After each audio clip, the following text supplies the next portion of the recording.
It's you, isn't it? What? Come here. He's all right, lads. What's the story? You were going to the studio, aren't you? We were told to pick you up for the studio. Yeah. Like we were told to pick you up for. You're heading to the studio, aren't you? No, I am heading to the Kozak studio. deMars, isn't that right? Yeah, no, that's me. No, listen, I'm getting the bus, lads. It's grand. Like, no, it's. You look a little dodgy, lads. I'm not gonna lie. Who sent you? Yeah, Sean sent us. We bring you to the studio, man. Sputnik over here. He's very dodgy about having people in the car. Sputnik, you're looking a bit dodgy there, to be honest with you, man. Yeah, well, he might be the masks. Yeah, well, you know, he needs to wear it, man. It's grand, like. Oh, it's burnt face, is it? See it, man. Yeah, it's a burn victim. You have to hop in the back. In the back? Yeah, we'll bring you straight to the studio. No bother. It's a bit dodgy, lads, but I'm in a rush, so feck it, I'll do it. Pull it, don't push it. Huh? Pull it, don't push it.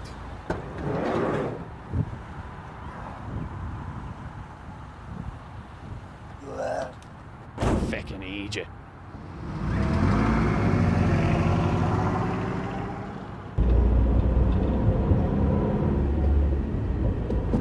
He knows never to mess again with the good old RT. Know what I mean?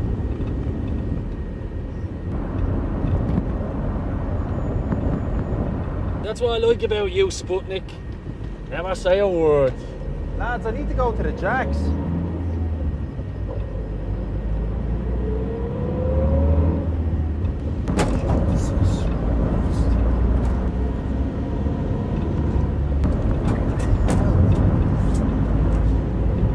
Pull up over here. We'll let him out over here, we will. Lads, we'll just take it easy with the driving.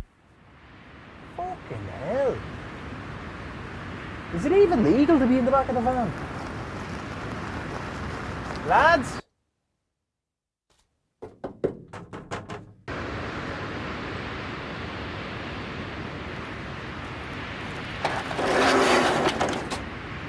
Jesus Christ, lads.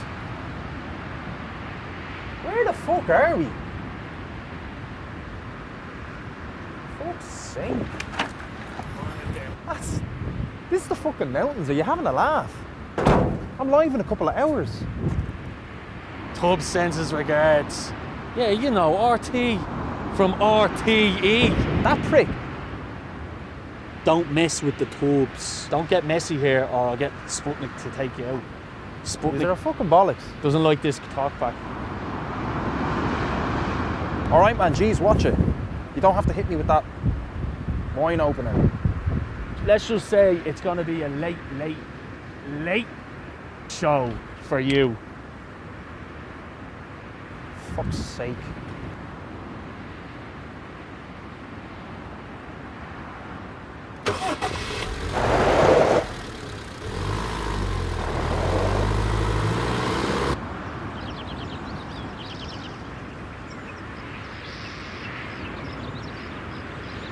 Ah, for fuck's sake.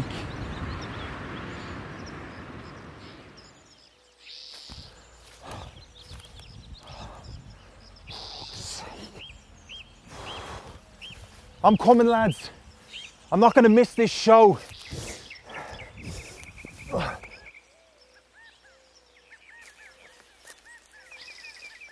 I wonder what country Sputnik was from.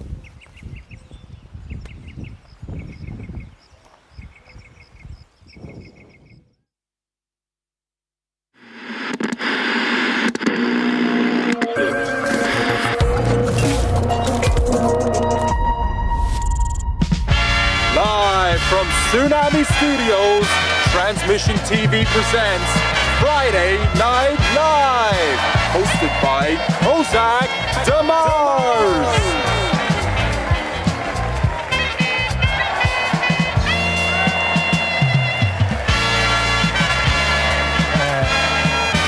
Dave? Have any of the lads seen Dave? I haven't really seen him yet, so I don't know what the story is. Sake, lads. Jesus Christ. Some fucking lads robbed me, man. They fucking brought me up a mountain. Fuck's sake, Jesus Christ. I literally walked for like 5 hours. in the Wicklow Mountains. Brian, what's his name on the RTE? Brian Tuberty, yeah? Sent his goons after me. Unbelievable. I think it's all the smack we've been talking about RTE. This means war. Ho, ho, ho, whoa, whoa, whoa. What happened? Yeah, you heard me. I got kidnapped. Literally on my way to the show. Unbelievable. Anyway, look, it's fine. It's fine. They want to play like that, so they're going to play like that. This means war. Are you saying we're going to have some sort of Kinahan feud going on? Man, we're gonna be talking after the show anyway. But look, listen, I'm loving it. I'm not going to waste any more time on the RTE. All right, we've got a great show ahead of us today, guys. Welcome. I made it. This is how committed I am to the show. We made it. Transmission TV. We're in Tsunami Studios, guys, for episode number 6, 7. I don't know which one at this stage, but we're still going. I'm absolutely super excited to be doing another fantastic show for you guys. We've got some great guests. We've got Tommy Cullen, our first guest today. We're also going to be joined by the awesome Ash Orphan. We're going to have a lovely chat with the guys. We're going to see their performances here in the studio. You guys are going to have an opportunity to ask them any questions you like as well. We've got brand new Indie Drive featuring the awesome Toshin, and that's with my, co-presenter, Archie as well. And really looking forward to kicking this show off. So look, we're just going to get started because obviously, you know, I'm still a bit flustered from the whole events of earlier today.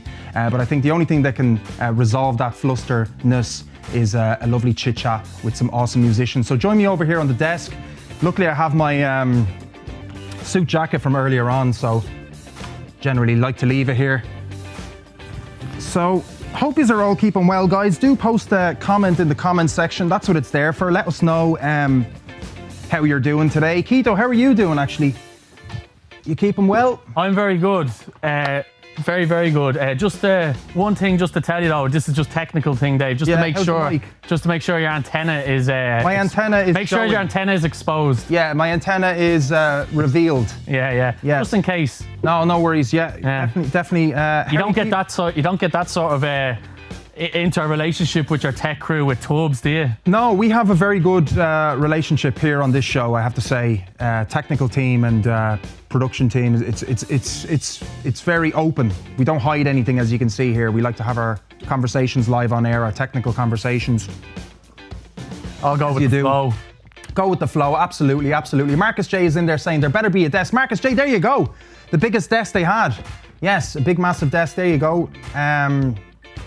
Yeah, so let's get cracking. Let's introduce our first guest because I'm super excited to chat to some musicians that know a lot more about music than me and are doing really well in their musical career as well. So I'm really excited to be showcasing these artists today. I hope I didn't forget anything in the intro, Keto. Let me know if I did, because obviously, you know, it was a little bit of a hike over here. So I'm just proud of myself that I made it. Honestly, I'm proud of myself that I made it. I'm pretty good with it.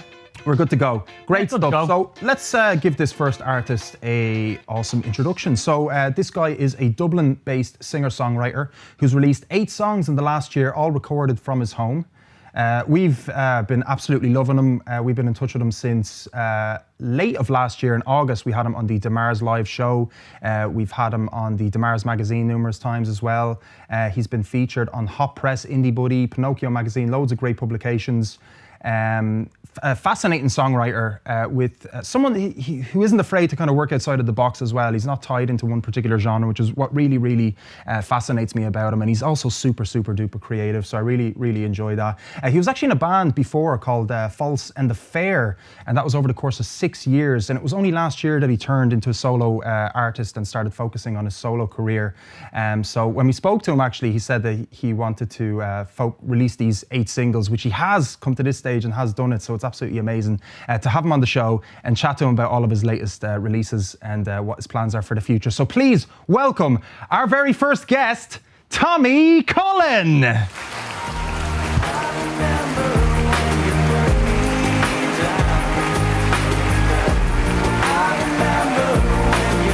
Welcome. Well, how are you? Not too bad, man. How are you doing? Great. It's funny because like we spoke back in August, and I was actually watching back the chat, and it's just funny watching back to stuff like it's like I haven't met this person yet physically, and now like in the last like few minutes we just met each other because I didn't meet you on the pre-record, right? No. You were a ghost. Sorry? You were a ghost. I was a ghost, really. Yeah. I was partially there in spirit. I was still trying to work out if you did exist in a physical form at that point. Yeah, I guess that must have been weird for you. It's like, where's the guy that organized this stuff? Like, what's going on here? But did you have fun with the pre-record actually? Yeah, it was cool, man. It was cool. It's amazing seeing like coming and seeing this room, and then it's the same. I mean, I don't know, is that is a big trade secret, but it's the same space where I played right there. It just looks completely different, and I thought that was pretty cool. It's mad, isn't it? That's why we have the 2-week turnaround, you know? Yeah. To kind of get this room into this shape, obviously, you know? So, but yeah, no, it's great. It's great to have you. It's nice to have people that are able to come for the 2 dates as well, so it's really cool. When was the last time you performed, actually? Because that would have been obviously performance, so when was the last time before that? Apart from like, you know, the little live streams that I do on Instagram or whatever, like, man, I don't know.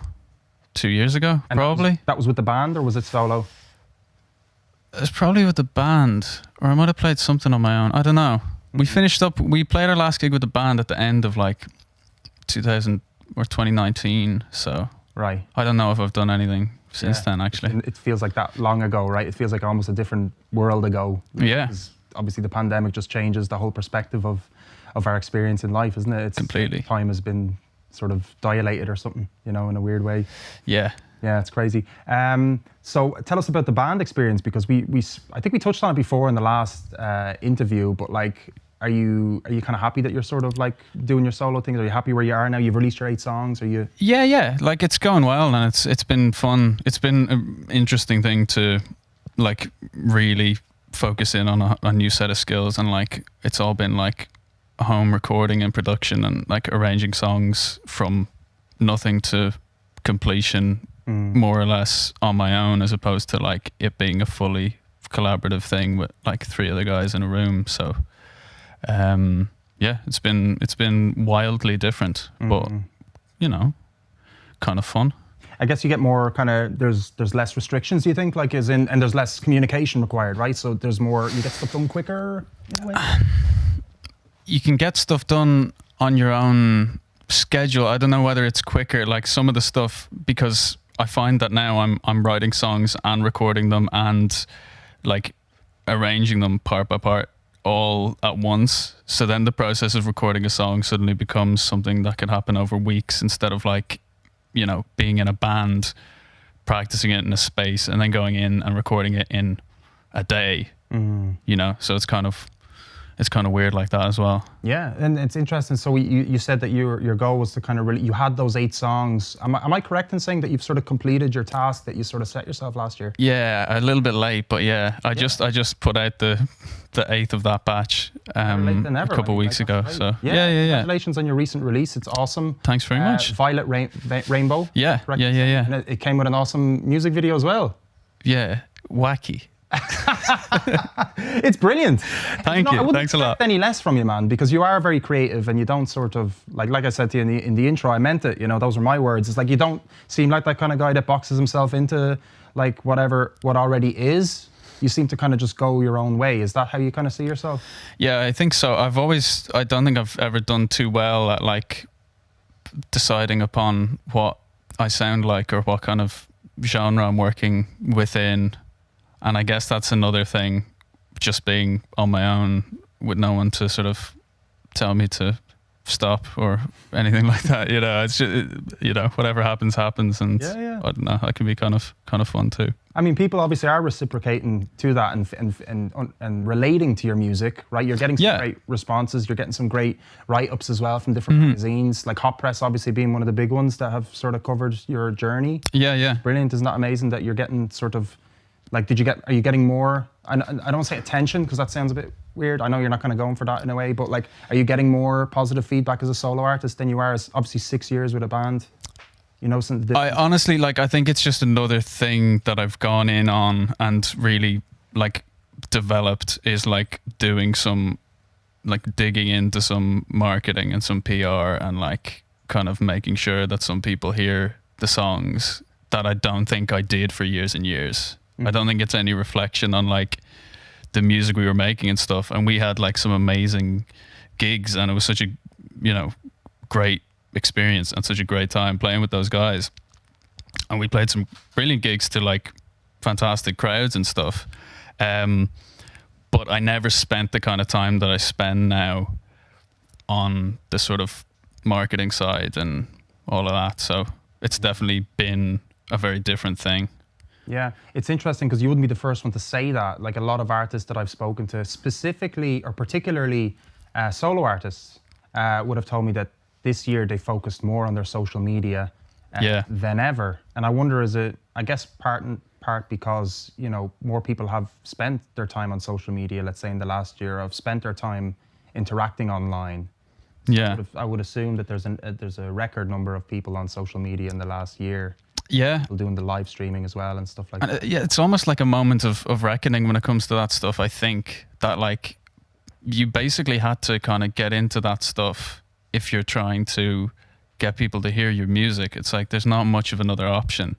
Yeah. And I think, like, we've seen a lot of people kind of rise to the challenge and, like, take on live streaming, and, like, you put on a, you know, live streamed festival, very, you know, adventurous, very still don't know how we managed impressive thing, like, and a bunch of other stuff that, you know, you all have kind of, you know, got going, and it's like, it's just adapting to circumstances, really, right? Absolutely, yeah. I think that's what survivability is. It's adaptation, isn't it? In a way? So instead of seeing the problem or seeing the wall, it's kind of like, how do we sort of work around it? I think a lot of musicians as well kind of took upon that. Some didn't. Some took advantage of sort of like maybe a self-reflection moment as well, of sort of like just closing in and just saying, oh, this is my time to sort of maybe focus on something else as well. And I think it's good to kind of either or is good. You know, there's so many different ways to react to something so strange in the world, right? I mean, it's been a great time potentially to, like, write songs and stuff as well. It's not all kind of, you know, it's got to try and balance all those elements. How's the songwriting for you going? I know you probably, did you plan, you already had the songs mostly written, did you, over the course, or? Yeah, so I've still been writing a good bit of new stuff, and it's been good, and I'm working on the next batch of songs that I'm recording now are stuff that I've kind of written, you know, in the interim, and stuff that I'm able to do now with a little bit more recording experience, and, like, I've built like sound treatment for my room and stuff. So it's exciting to kind of get down to some of those songs that I didn't have a way to really do them justice. So now, like, I've sort of banked some of those songs that I had written that I'm like, these are really strong, and now I can kind of make them sound the way they should. Awesome. And now obviously you're getting into doing music videos as well. So that's well, you're learning that. I think I've done at least one video for all of those singles. Some of them I've done like two. I've done like lyric videos and stuff as well. But yeah, I find that a lot of fun as well. I've gotten kind of quite into some of that madness. You can see the fun you're having on the music video, and it really ties in your music and shows your character as well. Like, shows your creativity, I suppose. So tell us, are the sharks still living under your house, or has that? Well, I moved house. Oh, did you? So they finally, they got the best of me. Nobody knows what we're talking about right now. that was back from our interview back in deMars. You told me that. Yeah. Your song Sharks. Yeah. Right? So that was the second single I'd done. And yeah, it was the whole thing. I was living in this little tiny house, this little box on top of a river, and like water flowing under the bedroom. I was on this little arch, and people were telling me you'd have like weird dreams or something if you slept on top of a river. And so I wrote a song about sharks, being scared of sharks under your bed. Yeah. Did you have crazy dreams living or sleeping under there or above the river? I don't think especially. I think I have some crazy dreams anyway. So it wasn't any different then? I don't know. It probably was. All those nightmares about sharks, actually, they sort of came out of nowhere. You're gonna get them tonight now. We all are now. Where did you move to? Did you move? I'm in Monkstown now. Oh, okay. I moved in with my sister and her boyfriend. Awesome.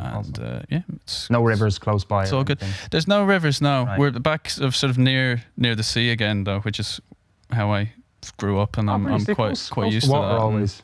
It's nice. It's nice. But yeah. Awesome. So last question before we do our Q&A break and we listen to one of your songs.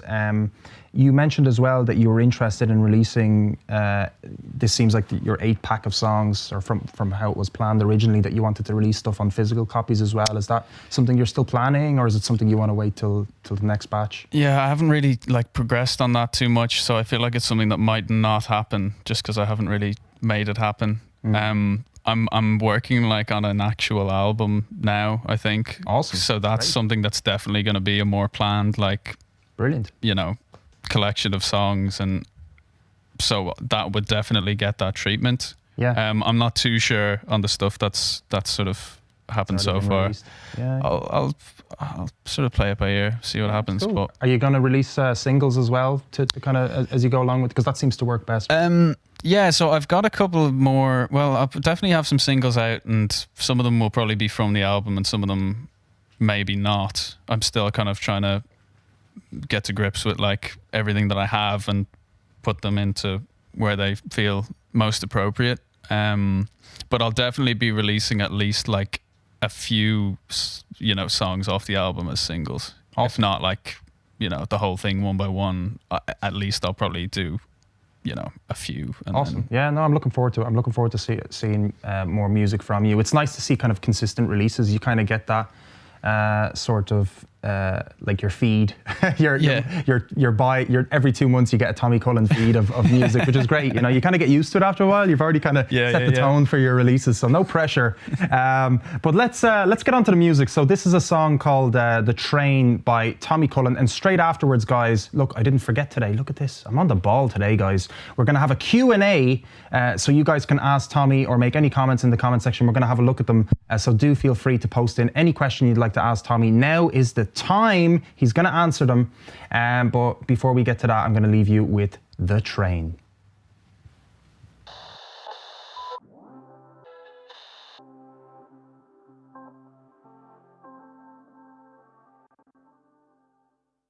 All right, here's a song about a really nice train.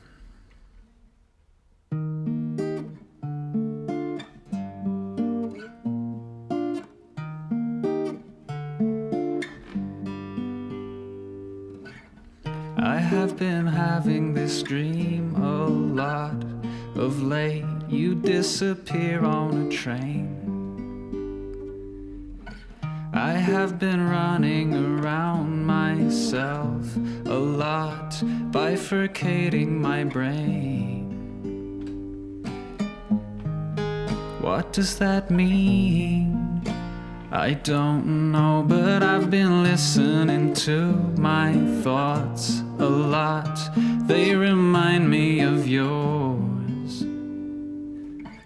In fact, it's hard sometimes to tell them apart.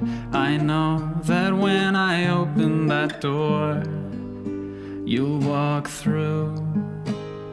Ooh, ooh, la da da da da da da da da la da da da da da. You're on a train, and it's a good one, baby. I don't need to pay your fare. You know I care, and I know you'll be coming home real soon. This much I know.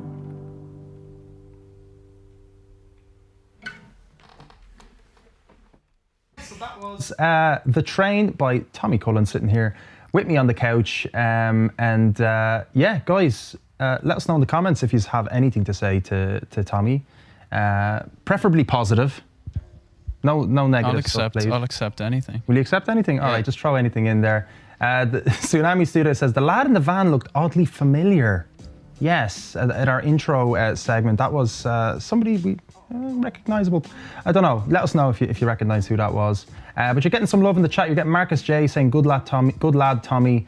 Viking Promotions, Rebecca Cappuccini, who you know very well. You had a chat with Rebecca on her show. Yes. Not too long ago, actually. Cabin Fever. Yeah. That was like lovely. 2 weeks ago. You had a good chat, or time has no meaning. But yeah, something like that. It's great to have people like Rebecca as well, isn't there, in the independent music scene? Oh, definitely. The sheer positivity of her, like. Yeah, it's amazing how much energy she puts into to supporting artists. So yeah, we've got some great people in the chat. Dylan Theodore asks, can you ask Tommy where he got his shirt? That's a good question. I was a present, so I actually don't know where it came from. Was it like for Christmas? Was it for birthday? What was it? I believe it was a Christmas present. Nice. Yeah, that's a lovely shirt. Is it silk or is it, what kind of material are we talking there? It's we check the logo. It's different bits stitched together. I don't think they're consistent in the material even. That's nice. It's an adventure. Yeah, it's nice. I don't think I've bought myself clothes in a long time because I haven't been out. Like, this is like my out. You know what I mean? Like, it's been like, what did you miss the most? Would it be gigs? Would it be like going outside the country? What was kind of the biggest thing you kind of missed over the break? Or did you miss anything? Yeah, it might be gigs. I mean, that seems like it would be, wouldn't it? Yeah, I mean, it would make sense. Although, you know, I posed the question to artists, and I started doing it with the deMars Live this year, the series, and I started doing it here for one of our questions of the week was, what would you choose if you had a choice? You know, only one to do straight after the lockdown. Would it be go on a holiday, play a gig, or go to a gig? Does that make it harder for you? I would go to a gig. You would go to a gig? Who would you go see? That's what I would pick there. I would see whatever's on. I've had a bit of a plan with a mate, like throughout the whole thing, of just being like, we'll just go to the second gig in Whelan's once it's back. The second gig we won't go ever, to the first because it's gonna be jammers. It's gonna be mad. But we'll go to the second gig in Whelan's. We'll have the greatest night of our lives. Yeah, that's a good decision there, actually, because the first gig is actually going to be so sweaty, so messy. It'll probably close down. They'll probably close down the bar after the first gig, because they closed down, I think, St. William's, or like they did something, didn't they? It was like people were just going too crazy. You lock people up so long for a certain amount of time, and you just release them out. Obviously, you're just going to be like, I'm not interested in that. Happen. Yeah, it's going to happen. It's going to be crazy. Didn't know where to take a piss, like. No, what about a shite even? Good luck to you. Yeah. Piss, yeah. Well, there you go. So Andrew Barnes, I know Bono was a big influence on Tommy.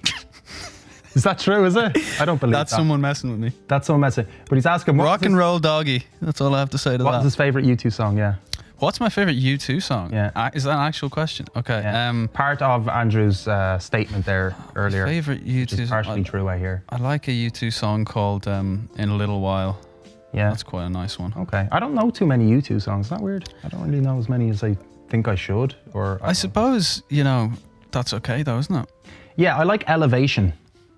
Yeah, that's a good song. That's a good song. Yeah. I mean, they're a good band. Yeah. Don't get me wrong. They do what they need to do, yeah. But that is someone messing with me. They kind of feel like that is someone messing with you. Yeah. Well, some guy. It's a legit question, though. I mean, as in, like, it's a question you can talk about. Yeah. Whether it's, anyway. Tell us a little bit about, so back to some serious stuff, I suppose. What's kind of something new that you've learned as an artist over the year, releasing songs? Like, is there something, I know you mentioned social media and stuff, but let's say on the recording side of things, you mentioned you were kind of improved on recording. Was there something that was kind of like grandiose and you're like, oh my God, I should have known this a long time ago, or anything like that? Well, I think just like, I guess more recently, it's just like the value of having like a bit of treatment. Like I literally, because I came to the new house, I now basically had the space and the means to like build some stuff, hang some panels from the ceiling, do all that stuff. So then, which means I can record like vocals and whatnot with a bit of a nicer mic now. What mic are you using? Rode NT1A for most stuff now. Awesome. I think I got the recommendation for that from you. Yeah, you shouldn't have. No, don't listen to me. I honestly think I did. Talk to these guys here. They more number. It's good. No, it's a good. I think I did when we had the Zoom that time. Yeah. It's a good one. I had nothing, but like I was doing everything with a 58 and a 57. Yeah. Which is, totally good, but. Yeah, of course. Sort of leveled up that stuff a bit, which is quite cool. Because I wouldn't even know. I thought the 58 would have been better than mine.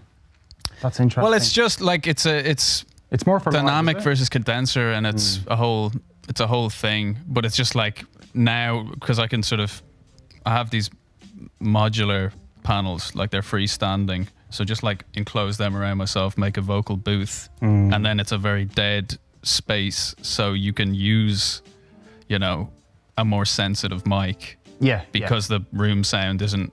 There's no background stuff in the back. Yeah, that's great. So when did you get that? Which song did you sort of start that on, actually? I have not released anything yet that was recorded in the new setup, actually. Interesting. Yeah. I mean, it sounds fantastic. It sounds like you're in the studio already as is, with your recording. So Thanks very much. You clearly worked hard to kind of get to that stage.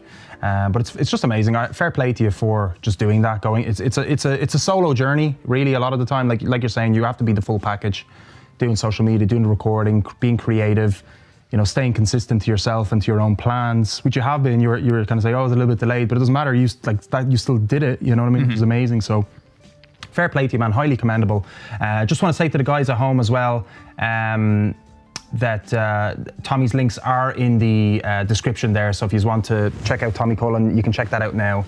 But without further ado, I guess Tommy, we're doing a little section here for Tommy Cullen, and he told me that he is a fan of Lord of the Rings, and we're going to do a little bit for him. So go on, cue that stuff up there, Keito.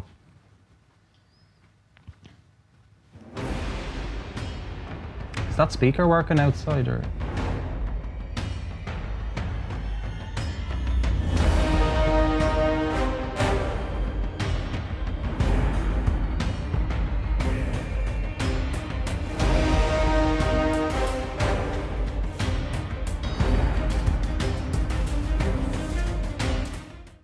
So this is Lord of the Rings, the 2 Tinder dates. Yes, the second series. We skipped the first one. We went straight to the 2 Tinder dates movie or whatever this is. Anyway, it's just a load of weird stuff. We thought of it. Sorry, guys, whatever. Tommy, I'm sorry about this. But anyway. You've combined my two great Lord of the Rings and Tinder. We've just combined Tommy's two great. Yeah, do you like Tinder? Yes, there you go. Well, I've never used it, but. No, me neither. But like, we're going to use it now. And we're gonna find out who we're gonna take from Lord of the Rings to be our second in command, essentially. Okay. Through the usefulness of Tinder. So let's just go away for it. So Tommy just gets to swipe right or left, basically. Which one's which? So I think left is you don't want it and right you do. But you could just say yes or no. You don't have to say swipe left or right. So what would you go for a Frodo? Would you go for a Frodo? Yeah, absolutely. Yeah, all right, so we're going yes on the Frodo. Right. He looks a little bit mad there. He's manic. He does get like that. But he's in the Shire there, so he doesn't even have the ring yet, doesn't he? Anyway. No. Probably had a couple of beers. Maybe a couple. So Dave, just to let you know, I'll let you know. So he can just say swipe left, swipe right. Okay. Whoever he likes, whoever he doesn't like. Maybe you should keep a score of who he does and who he doesn't. But that's pretty much it, really. Okay, grand. Do I have to keep the score? Because I feel like I was meant to do more with it, I just feel like I want to have my hands loose and not have to do anything. I tried to make up a whole matching thing, but like the matching algorithm, we don't have a final match for him. We'll see who matches with him. Okay, let's go. So Frodo, we got Frodo a yes. All right. So we got the Aragorn, right? What you think of him? He's a bit stretched looking. Yeah, that's unfair. That's young. 34. He was older. Aragorn's 87 in the Two Towers. Is he half I believe? Elf? No, he's full. He's sort of. He's what he is one of the Dunedain, who are sort of. They're a little bit closer to elves. Right. So he's also raised by Elrond in Rivendell. So there's a lot going on. We should have done the quiz. We could have done, yeah. Yeah. Anyway, we're going to match you up with someone. So are you going for yes or no with the Aragorn? That's a yes. I don't think I'm going to get a lot of no here. Okay. Or I don't think you're going to get a lot of no's from me. Back. Yeah, I don't know how that part's happening. You've never done Tinder, so they have to match you back. So you won't be able to get in touch with them unless they say yes. So, yeah. All right. So Legolas, I mean, he has to be a yes, doesn't he? I suppose so. You kind of look like him. I suppose. Well, listen. With the hair, like. Both got hair? Yeah. All right, we got a little bio there as well. I can't even read that. So what does he say? He works in Centra, and he's got a master degree from the NCAD. That's interesting. Fair play to him. He looks like someone that studied in... Master Elf. Yeah, there you go. Right.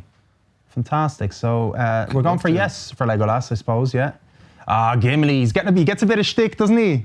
I love Gimli. Do you like Gimli? Absolutely. What do you like most about him? I like his sort of defiant, fiery attitude. I think. Yeah. He's a tough cookie. Yeah, he really did well at the battle for Helm's Deep. Like, absolutely. Even though he couldn't see over the wall, he won that weird like murder competition that they did with Legolas. Yeah, did he win that one in the end? He bloody won it. No way, because Legolas had the advantage, height, and he had a bow and arrow. Gimli just had the bleeding axe. Interesting. Okay, so we're going for yes. An axe in a dream. An axe in a dream. There you go. It's grand. Yeah, it's grand, guys. What do you think at home? Let us know. So, all right, Galadriel. I mean, 7,000 years, a bit old. It's had a couple of years, bit of experience on her though. Age is just a number. Yeah. 7,000 years. That's a big number, man. That's a couple. I can't count that high. How many like civilizations would have like been made and destroyed in that time? But fair play to her. I like her chutzpah, to live, if that's the correct way to say it. I don't know why I used the Hebrew phrase. I don't know. Chutzpah. Anyway, she's a single mother. Still, Jesus. Favorite pastime is pilots. What the hell is Nah, I know it's Pilates. Jesus, all right. Jesus, I knew that. Right? If you thought I couldn't pronounce Pilates. Although it should be called pilots. The way it's written. Anyway, sorry. Are you going for yes or no on this one? I'll go yes. You're going yes. Guys, we're getting yeses here. Gandalf. I can't say no to Gandalf. Yeah, I feel like I eventually have to say no to someone, but I can't. Who will it be, though? It's going to be Denethor, Steward of Gondor, if I don't know he if pops he's up. In there. Yeah, we'll see if he is. At least he knows. He knows in advance. It's Gollum. Hey, listen, Gollum might. Yeah. Well, if Keito was creative enough, I hope he put Gollum in there. Or Sauron. Yeah. Right? Saruman. Although a bad boy. Yeah, someone bad. Yeah. Oh yeah. What do you? Some people like a bad boy. They usually get the girl, don't they? The bad guys. Yeah. Anyway, right on Gandalf. Absolutely. Grand job. Yeah, what's the story there? He's from Kerry and loves driving. Healy Ray. He loves driving on the stoop. What? Keito, can you make those letters? I'm not that good. I need a binocular sitting back here. Yes, Dave, it's driving on the soup, and if you are a true Irishman, you know what that means. Right. Do you know what that means? Driving on the soup. Drink, man. No. No, nobody knows what that means. Well, I do. I guess it's a Dublin. Must be a Finglas thing. Anyway, I know what soup means. Go on, let's just put Keith. Anyway, go on. Saruman, right? Go on. Tell us. I'm a fan of the voice. Okay, fair. But fair. I think I'm gonna have to say left. Right. We're getting a no for Saruman. Isn't that a bit stupid? Bully. Isn't it a bit stupid they made Sauron sound so similar to Saruman, like the name? That confused me when I was a kid. Yeah. I think I was the kind of, little twerp as well who would kind of be like, oh, how are you getting them confused? I'm such a great fan of Lord of the Rings. Well, you were from the start. You were great. You know what I mean? I just was really into this stuff. Yeah. But I fully agree with you. Thanks. Now. Appreciate that. Back then, you would have bullied me. I don't know that I would have been bullying you, but what you mean? Yeah, you'd be like, hey, you don't know your Lord of the Rings. You know the difference between Saruman and Sauron, you bleeding zope, yeah. I'd have tried. Yeah. So, what was did you read the books? Yeah. You did? Okay, great. Okay, cool. So let's move on. We're going left on Saruman, right? How many more do we have left?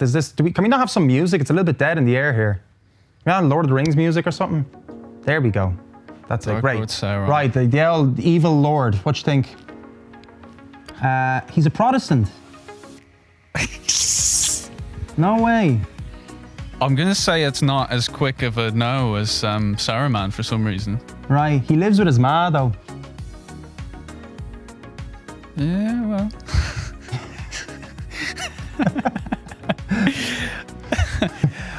I think it'd be I'm going to be matched with one of these at the end. Is that what's going to happen? Yeah, Keito's just going to put up one random one that you chose. I think for the off chance that I'm going to get paired with Sauron, I think we'll say yes. You want to get paired with Sauron? Well, it'd be funny, would it? I guess the question is it Sauron with the ring or Sauron without the ring? Yeah, but I guess that's him with the ring, right? Because without the ring, he's just a big eye. Big creepy eye. Sees everything you do and shit. He's a big strapping. Nah, he's got the lad. ring there. He's got the ring there. He's got. That's It was. Yeah. All right, Sauron with the ring. Okay. Let's go then. Infinite. Is that what his age is? Jesus. All right, Bilbo Baggins. Bilbo. Jeez, you could easily mess up that name, couldn't you? Bilbo Baggins at age 32 as well. Yeah. A young Bilbo. That's a strapping. That's an Irish actor, isn't it? That Irish guy, isn't he? It's Martin Freeman. I don't know. No. It's not. Okay, sorry. I always thought he was Irish. Anyway, so what you think? He's from Cavan, enjoys flagons of whiskey, and he doesn't share though. He doesn't share. What you think? To be honest, I feel like I've been doing this a little bit based on my prior preconceptions of these characters. But now I'm just thinking like, looking at this as a picture and a bio, I can't think I'd be too enticed. He looks a bit dirty.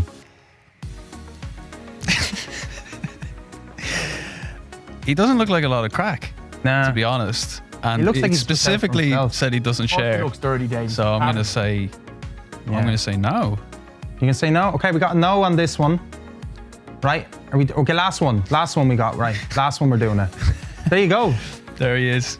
589 years. Jesus, right. long. You can see it. So, what's the story with him? He hangs out on O'Connell Street begging for smokes. Oh my goodness. Do you smoke? No. No. Okay. You probably don't want to be around him because he smokes. That's a good point. Yeah. It's a good point. And for many other reasons as well, probably. I suppose there's a couple other there. Yeah. Yeah. All right. So we go for no. We go left. We swipe left. All right, Keito. Bring us back into the studio full, and while you find a date for, obviously we got to work on the algorithms and see who matched with you. So Keito needs to find out who matched with yourself out of the ones that you chose. So we're going to find out who you get to put the ring on. And I think I did one earlier, so Keito's going to find a match for me as well after you. So I don't want to take any more time from the serious stuff as well. I know it's good to have a little bit of crack. But tell us a little bit about, while we wait for this part to get up, where people can kind of find you. What sort of for the agenda? I know you just had your release there, Violet Rainbow. You had a great music video to accompany that. I believe it was only last week you released the YouTube video, was it? Yep, I think so. Yeah. Tell us a little bit about, I guess what I kind of asked there, I guess. So yeah, I mean there'll be more tunes on the way and more of that kind of good stuff. I'd say, I guess I do a lot of stuff on Instagram at Tommy Cullen Music. I do a thing there, new music daily in the stories. So like every day I put up new music that I've written that no one's heard before, type of thing, just like little clips. Brilliant. Every day? Yeah. Ah, amazing. Yeah. Jesus. I've been doing that for a while now. Yeah. Doing that for a year or two. You have that much content, that much music that's... Well, it's a lot of it is just like I'll write a little riff or something and just, throw up a 15-second clip or whatever. Brilliant. But sometimes it's also, I tend to share snippets of tracks that I'm working on that are going to be released and stuff like that as well. Right. So there's, I mean, I had that video up, so I guess my YouTube as well. If people want to check, you do some comedy stuff as well there, don't you? As well, I've done a little bit. I need to do some. It's great. I think you're very good at it. I think you should keep doing stuff. Thanks like very that. much. Yeah, I'd like to get back. Yeah, I've did a couple of sort of weird behind the scenes where they're very bizarre stories. They're very funny. Thank you. It works. Yeah. I remember you sent me that on my in the comment section. You sent it over to me and I watched it. And I was like, oh, that's fantastic. I was like, oh, I can't be that creative. But it was brilliant. Really fair play. Thanks a lot. And then I guess like other stuff, exciting stuff happening right now. In fact, today, under your desk, there's a bag. What? In that bag. Oh, I thought that was my poop bag. Is your poop. Is my poo. This bag? Yeah. Go ahead. Unbag it. Unbag it. This is something that I just picked up today. What? No way, man. Look at that, guys. I've got merch now. That is awesome, man. Congratulations. Thank you so much for this. No problem. That is lovely. And that's the recent song, right? Yeah, that's the Violet Rainbow. There you go. So yeah, I just picked those up today. So they're not even, I haven't put them up online. This is the first thing. I have the exclusive. This is the exclusive. But yeah, Wow. if people would like to get a Tommy Cullen t-shirt, they're now going to be available. I'll have them up there this weekend. They'll probably be on my Bandcamp, but like just follow me on Instagram or send me an email or whatever if anyone wants to buy them. There's only 50 of them. It's a limited run. No way. Wow. And they're got them done by the what do they call it? T-shirt company, Dublin-based company, and then the t-shirts are Stanley Stella, which is like a sustainable. I mean, they're great quality. Ethical brand. Yeah, They're Fair Wear certified, and it's 100% organic cotton. Oh, that's friend. brilliant, dude. So I'm going to be I'm not going to get any rashes or any uncomfortable feelings on this. Guys, it's actually proper great quality. Check this out. Tommy Cullen on your Bandcamp, is it? They'll be up there this weekend, yeah. You're going to have that link on your social media anyway, guys. Check it out. It's actually lovely. No, and thank you for this. Now, I can keep Very this, welcome. right? This is for me now, or is it, do you want this back? Yeah, you keep it. I got the exclusive, guys. That's awesome. That's awesome. And it's really nice, guys. Awesome logo here as well. Fantastic. Great stuff. And congratulations, man. It's the next step, Cheers. I guess, isn't it? And I think it's really nice to kind of start branding yourself in that kind of way as well. And it just makes you feel sort of more whole as well, isn't it? As an artist, as a musician. Yeah, it's definitely nice to have. It's something, it's felt like a bit of a missing piece or something that's been on the to-do list. So it's Brilliant. nice to have a little batch. Keep creating, man. Keep doing what you're doing. I think Thanks it's very great, and we're always here to support you, so keep sending over your stuff and keep us posted whenever you have releases and things like that. We just want to keep seeing what's happening in your world, man. So what also is happening in your world is you've been matched with somebody. Would you believe it? Oh my goodness. Yeah, let's see who it is. It's a match. All right. Oh, Sauron. Here we go. You kind of asked for it. I kind of did. Be careful what you wish for, I guess. Okay. We'll see, though. We'll see how it goes. Right. You might Right. need to convert religion there. Or maybe not. Anyway, that's you. Great stuff. And I get a match, apparently, because I did my test earlier. So let's Okay, see who nice, I matched. nice. I can't wait. Yeah, this can be great. Oh, brilliant. No way. I get this feckin' scroll. For feck's sake. Listen. And I gave up the smokes and everything. I don't need this in my life. I would have preferred a It's gonna be Gimli tough. at this stage. Oh, well. We could all use a Gimli. They're like the total opposites, like Sauron and... Well, actually, no, kind of similar dudes. They both want the ring, so... The algorithm never lies, They're man. bloody Can mad they? for the ring, aren't they? Yeah, they Those are. lads, actually. We'd probably do well with the double dates with them then. That's true. My guy might try to steal your guy's ring, though. Yeah. That might be a bit awkward. Yeah. Actually, that might work lad in my might favour. Bash your lad. He probably, he would, wouldn't he, very quickly. Like, you just look at him.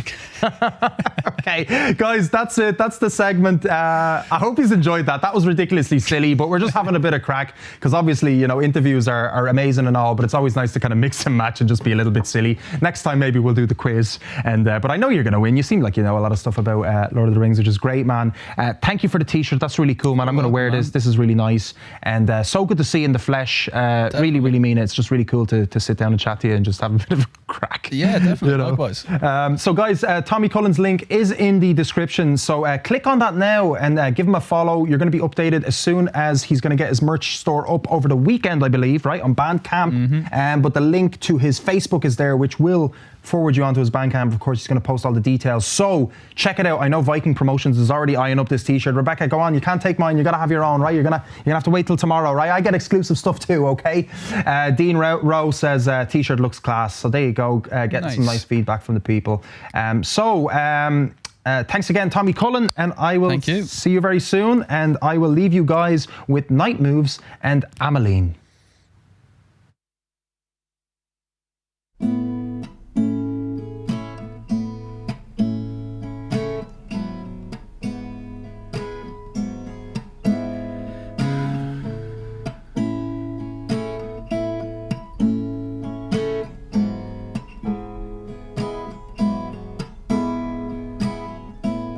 Wrong move, right friend, waiting for the night to end. Big day, small time, blame it on the other guy. And something in the night moves.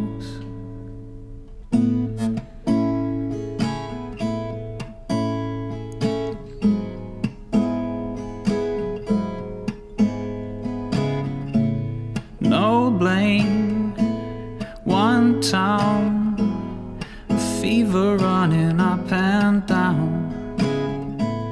Hold back, step light, something's gotta make it right. And someone in the night cries. And do we know what their name is? How can we know when it gets too much to take? Ooh.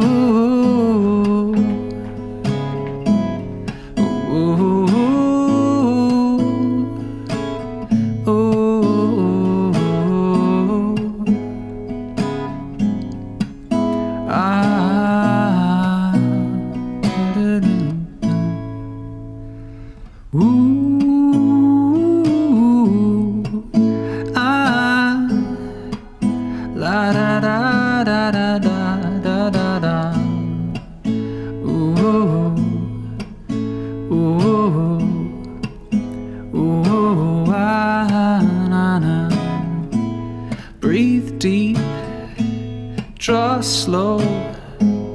The city's putting on a show. No name, two friends, waiting for the world to end. And something in the night moves.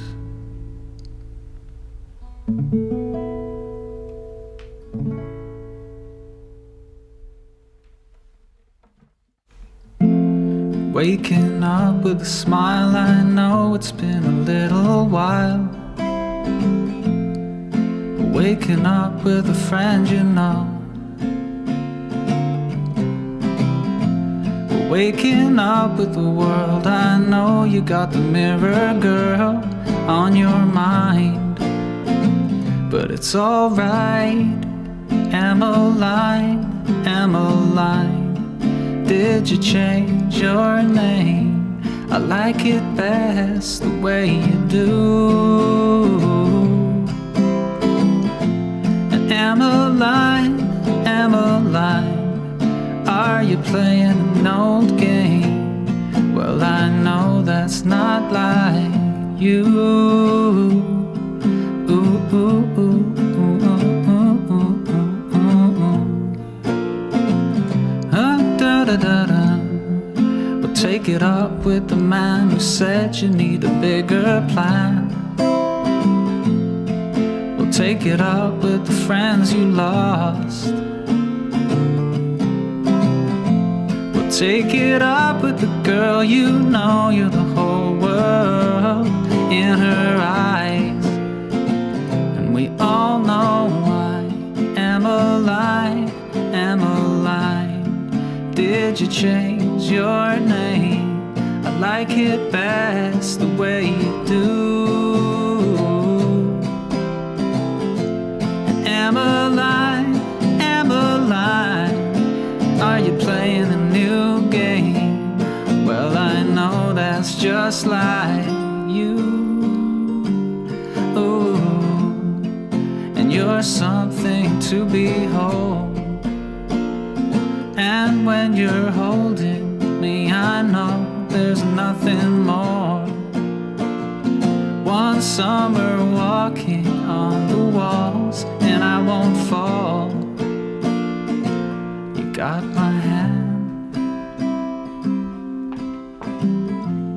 Emmeline, Emmeline, did you change your name?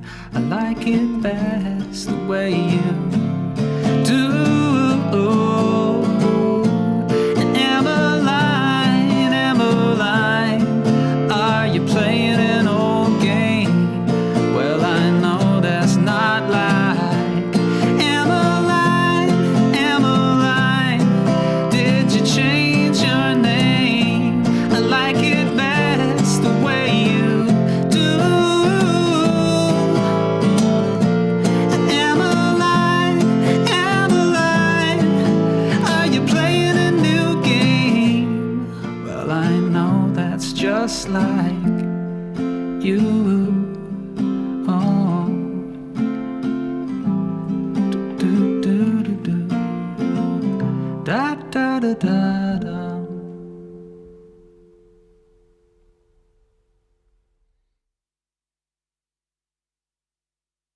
That was Tommy Cullen, and that was his performances of Amaline and Night Moves. He also performed The Train in the interlude as well in the middle of our chat. So I hope you guys enjoyed that. Our first guest, I thought that was great. It was great to see Tommy in the physical form. It's great to see everybody in the physical form for a change. As you know, I'd be used to sitting in my sitting room behind the camera, but it's nice to see all these guests and have a great chat with them as well. So great to see us all in the comments section as well. Just to remind you as well that you have a chance to ask any of our artists a question during our Q&A, which is at the middle of the interview segment. So if you have any questions for our next guest, who is Ash Orphan, do prepare to ask him any questions you like. But before we bring on our second guest, we have our Indie Drive segment, which is featuring Paul Archbold and myself driving around in the car and listening to independent artists. And on this episode, we're listening to Tosheen.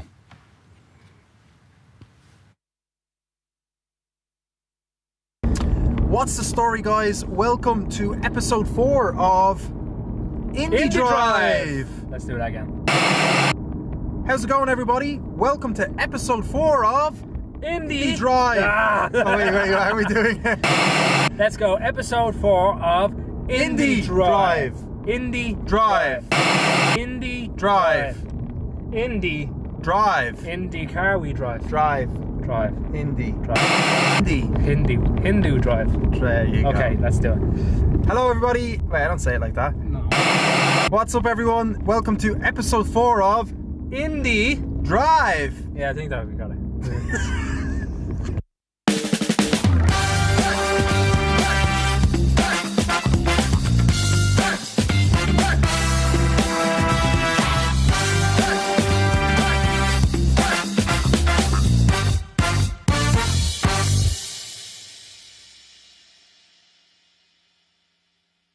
Great. Well, I'm super excited today. What have you got for us today, Kozak? Well, we have more fantastic independent artists, and it's the awesome Tosheen.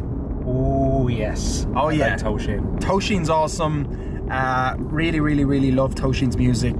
Been a fan of Tosheen for years now, since she came through the Crystal Skull sessions many years ago. Yeah. So it's awesome, and we've run some great gigs together. I've been lucky to MC a few gigs with her as well, and she's doing some great stuff recently as well. She's been working with X Collective, and some great music coming out of there. Zaffo as well. That's X Collective. Yeah. Sorry. Yeah, it's all mixed in together. So Hardware, L from Zaffo. But that she actually did a collaboration with Zaffo, particularly that project, and Eat, Sleep, Sex, Desire. Love that song. Great tune.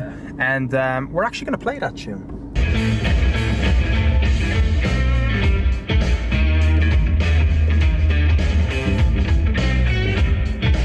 Take the wheel. Take the wheel.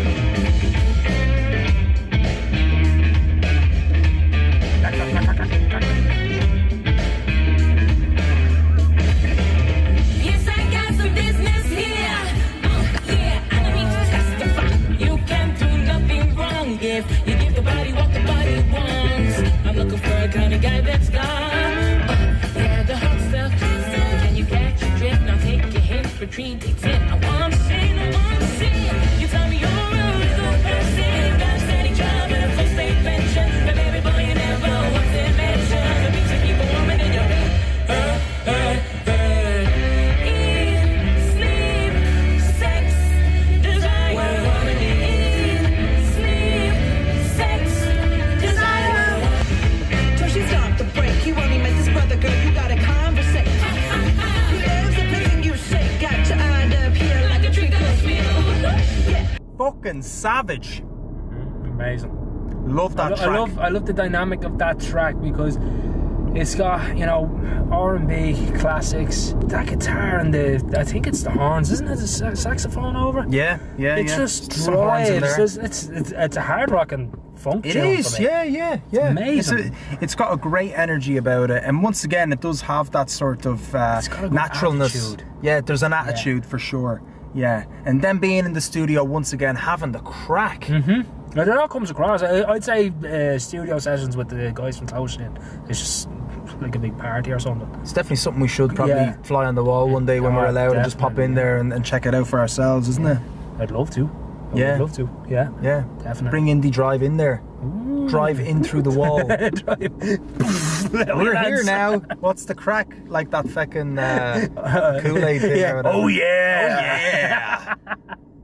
But this next one is Boy Listen, and boy, do I enjoy this song. So let's listen. Let's listen. Listen to me now. If you want me to stay, you better man up and say, 'cause I won't be around when the moon goes full and you're true playing.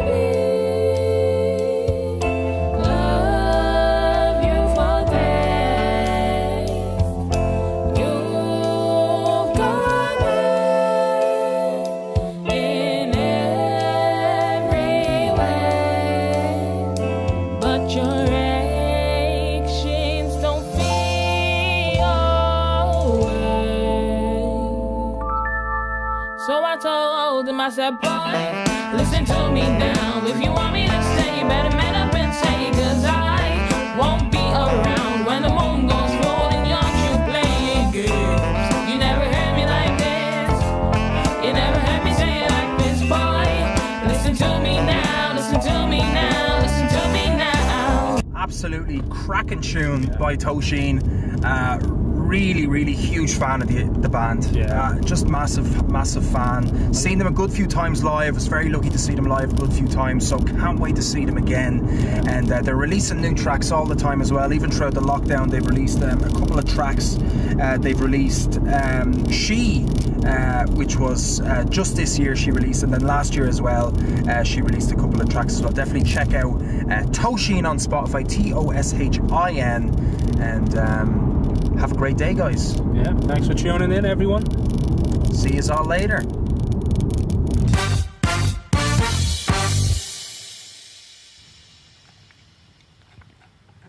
Okay, guys, welcome back. That was Indie Drive with the awesome Paul Archbold. Absolutely awesome guy. Great doing segments with him as well for the show. So big shout out to Paul, also known as Archie Skits on Instagram. So do check him out.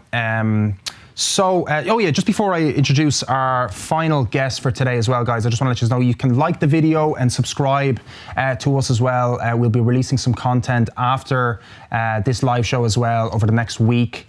And we also have a Patreon. I haven't mentioned the Patreon at all today, which is absolutely crazy. It's very unlike me. But I'm mentioning it now. You can find the link to it in our description.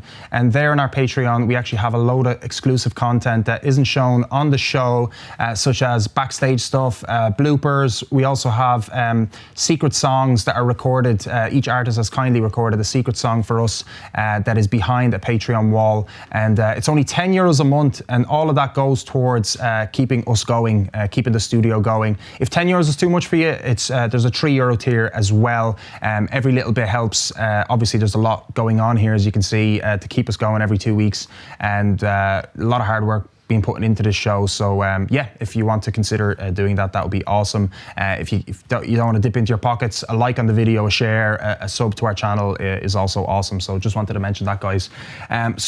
Yes, without further ado, let me introduce our second guest. I'm very excited about this. This singer-songwriter is originally from France. He is self-taught. He's a musician who specializes in a fingerstyle guitar, tribal rhythms, and progressive folk. He explores the external and internal landscape. He started out in a choir where he had stayed 10 years silent vocally, but kept playing the guitar, which he started at the age of 15. He began his singing path in his late teens when he was inspired by his friend Tara G. Carpenter, and this was the beginning of something special for Ash, as it opened the doorway to where he is now. He's a well-traveled man. He's played in numerous different countries, such as Switzerland, London, LA, and only to settle in Longford Longford. Yes, Longford. We're going to find out why. So please welcome our next guest, Ash Orphan. Woo woo! What is the story? Oh, great to see you. Good to see you too, mate. Oh my God! Oh my God! Right. So, Longford. Well, life is full of mysteries, I'll say. Amazing. This basically started as a small 2 weeks tour in Ireland, and I'm still here. Amazing, amazing. Here. So you are originally from Paris, is it? Yeah, exactly. Yeah. Okay, fantastic. Yeah. So Paris, and I spent most of my my childhood there, and I just traveled a bit around when I got the chance. But I was not expecting to stay that long here. But yeah. What do you like most about living in Ireland? What's kind of something that keeps you here? The vibe, it's hard to explain, but there is something that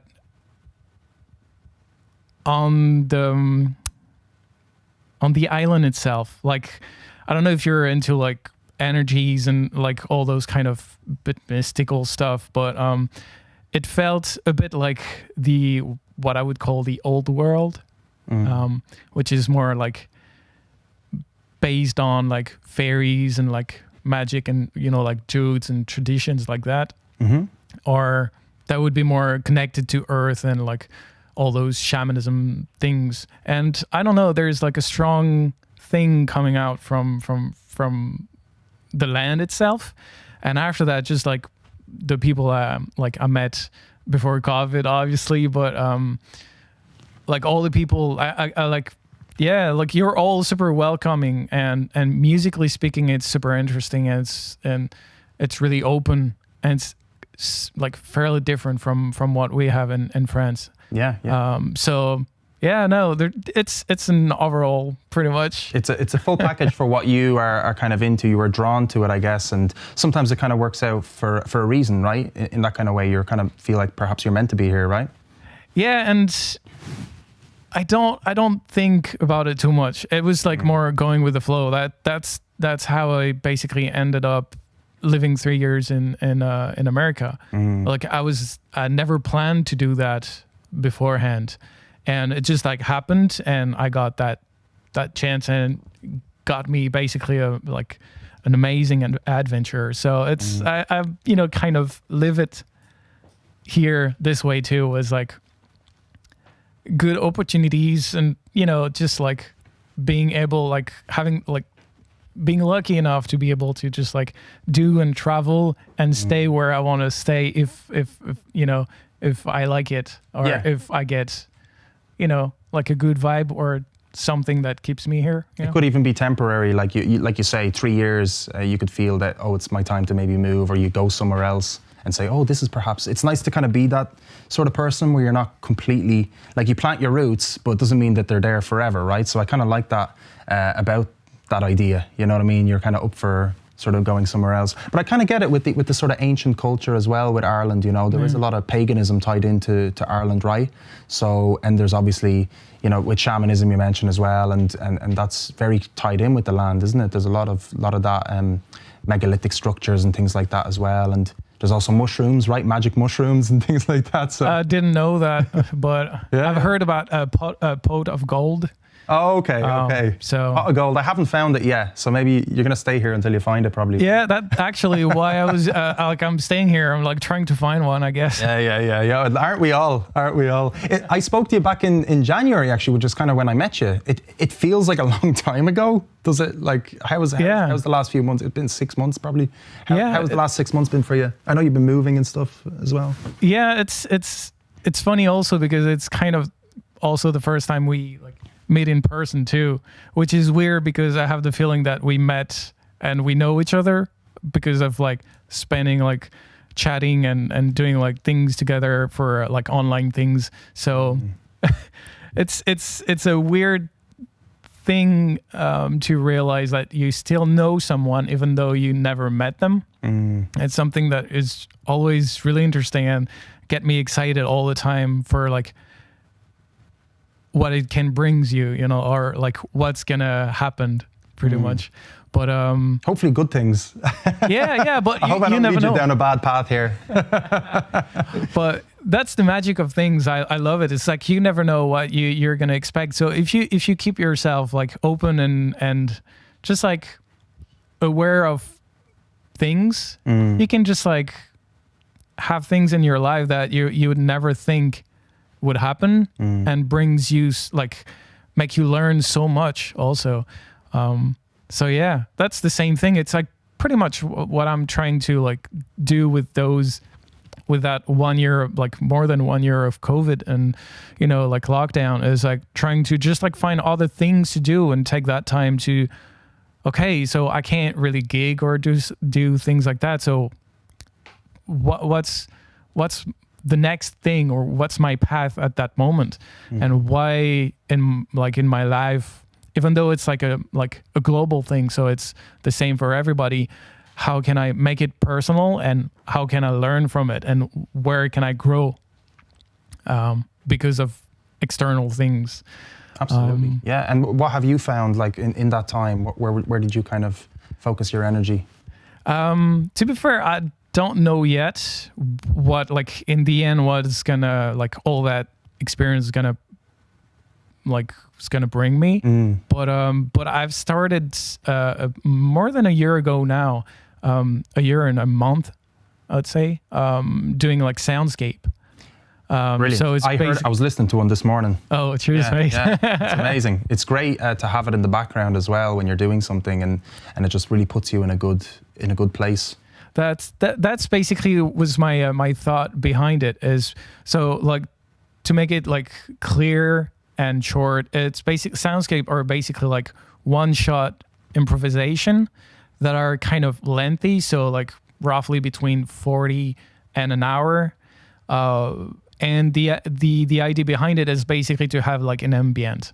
I'm glad you didn't do that for this show now. An hour of soundscape might have been a bit too long, isn't it? Well, to be fair, like I'm coming from music and guitar playing and all those things before being a singer. So every time, even for gigs, that was like getting ready for gigs and everything, I always try to find ways to have the music being always here, present, and like to basically make the songs connect together without too much change, or mix them together live. It's harder to do being by myself because like other musicians help with those kind of mix things. But is it? I wouldn't mind having like basically like a set of like you have 20 minutes to play tunes, and coming with like a tune of 18 minutes and basically not talk. You have that structure. I suppose no, but I like the idea. I like the soundscapes. I like that idea. I would listen to that something similar anyway. You know what I mean? If I'm just doing a bit of work and I just want something in the room, do you know what I mean? Which is really nice. But you can also use it as a meditation, right? From my understanding, and that's something you do as well. You do some meditation performances for people. Can you tell us a little bit about? So yeah, the idea behind it was basically to use it the way you want it. It's background music, could be music for meditation, yoga, or like people gaming, for example, would use that, or like even people doing like YouTube videos, or like I have a friend that is doing like live like streaming on Twitch, but he has also a lot of videos of gaming stuff, and I just like say like if you want to use like tracks like instrumentals and everything, like feel free to use them.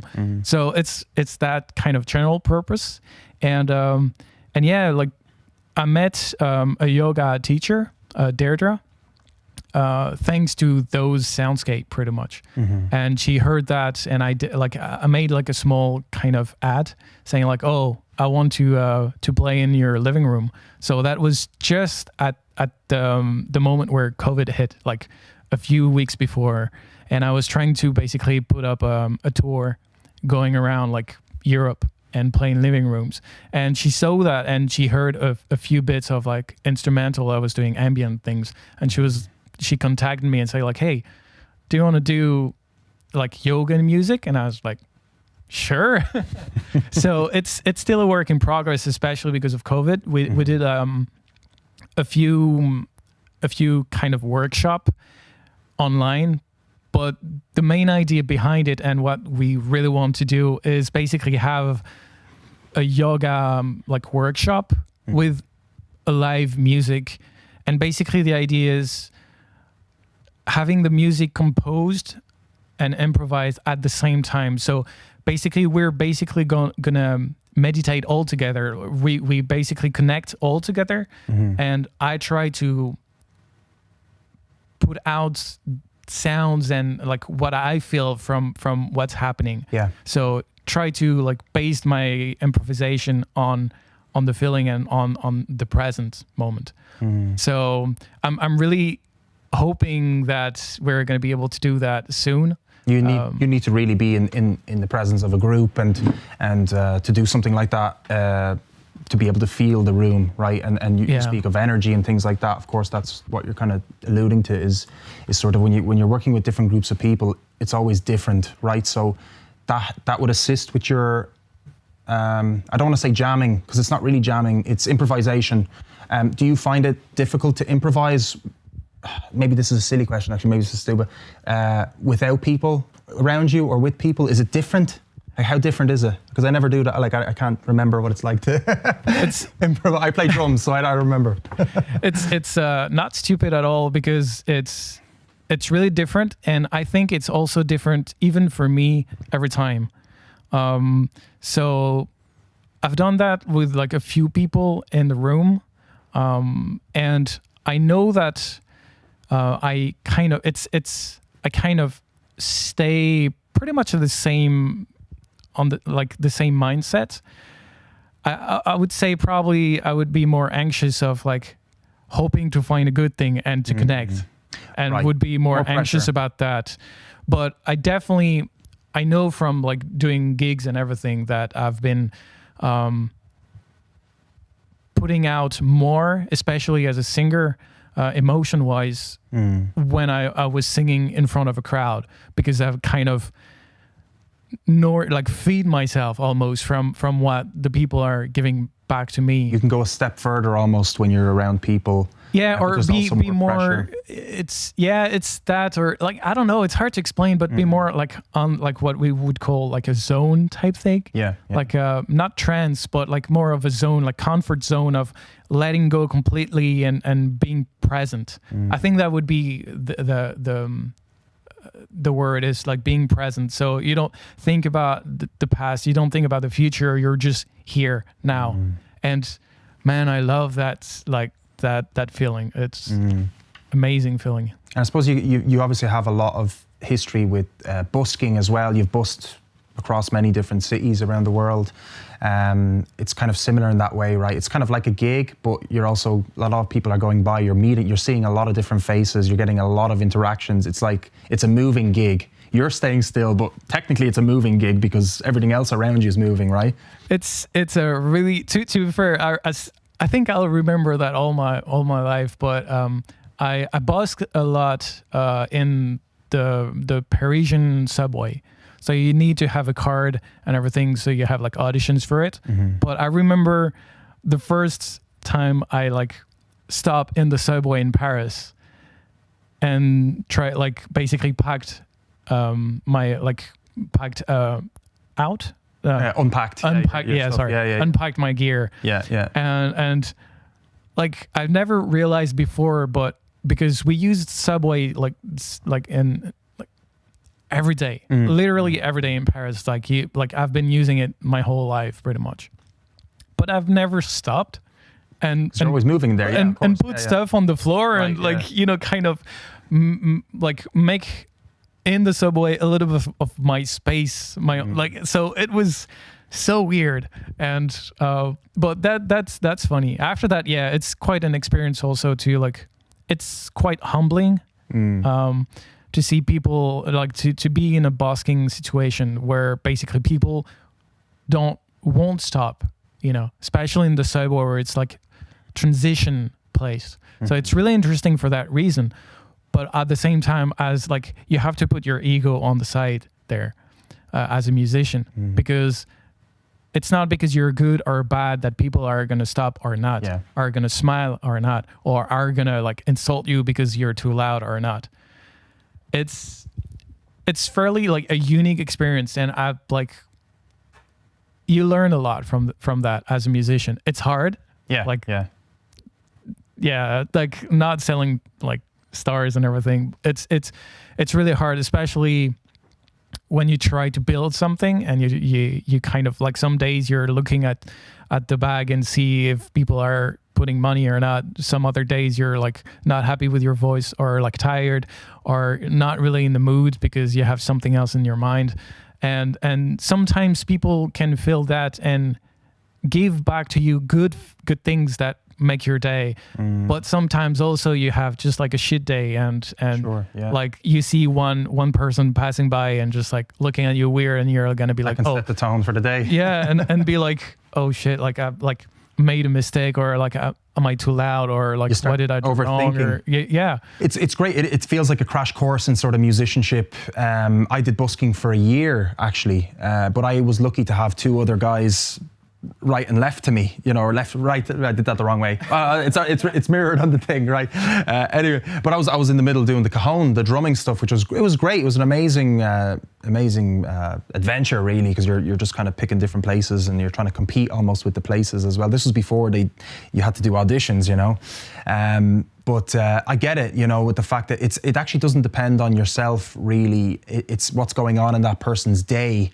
And people are obviously in a rush thinking about them getting to work, thinking about them getting home. So sometimes stuff gets projected onto you, really, subconscious, without even saying anything, with them just looking at you. So you're in a really vulnerable state. Because when you're at a gig, it's a little different because people are expecting to see live music almost. But they're not. So you're very out there and exposed. So I have a lot of like respect for buskers because of that, because you really put yourselves in the line of fire, really, don't you?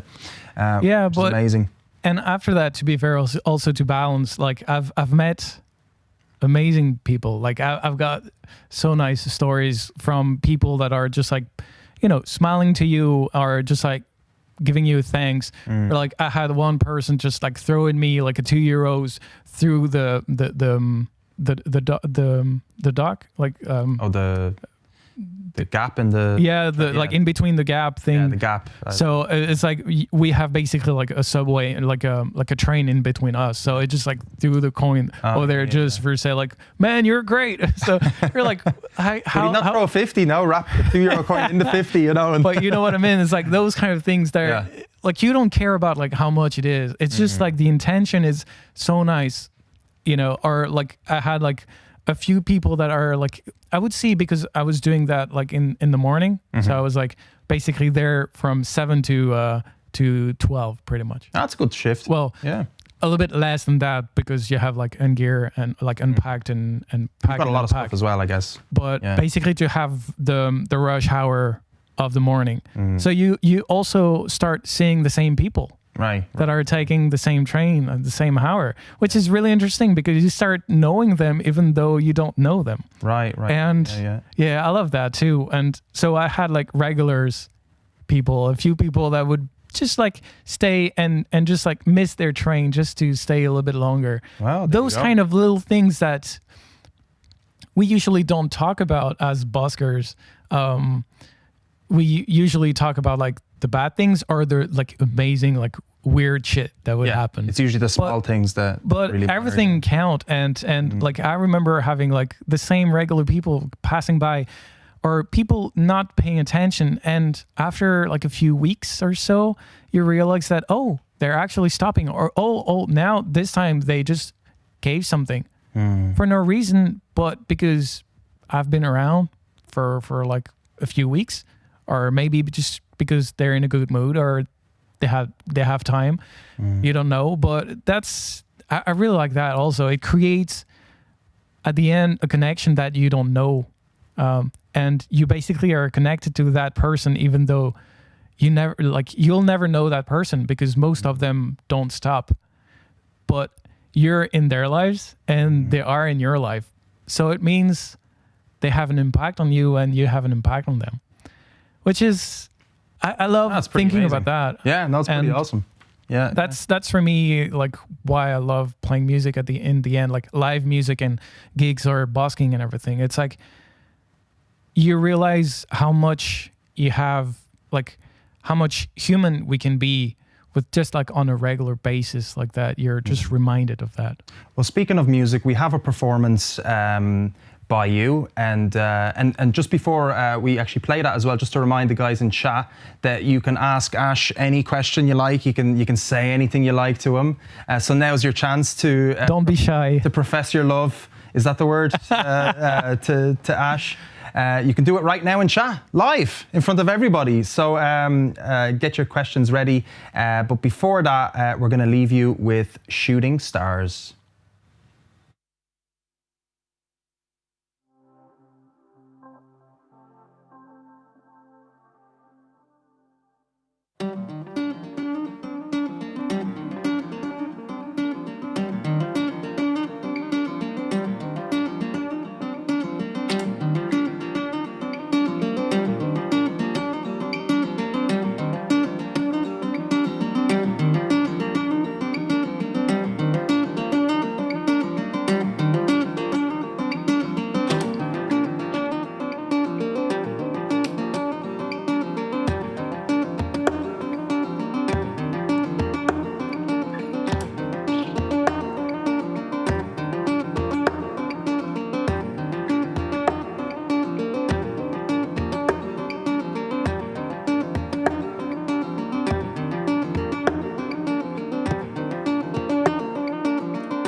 Under moonless night, we are just a little more than fleeting silver of light. Patience under an open sky, in the darkest night, in the darkest night, just let your earth wander. Patience under moonless night, days ain't bright, days ain't bright, burning up with a radiant light. We're cold shooting stars, carried over from a time, shining bright, shining bright. We're cold shooting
Okay, welcome back, guys. That was Shooting Stars, and there's more music coming very shortly as well. So we've got more music from Ash.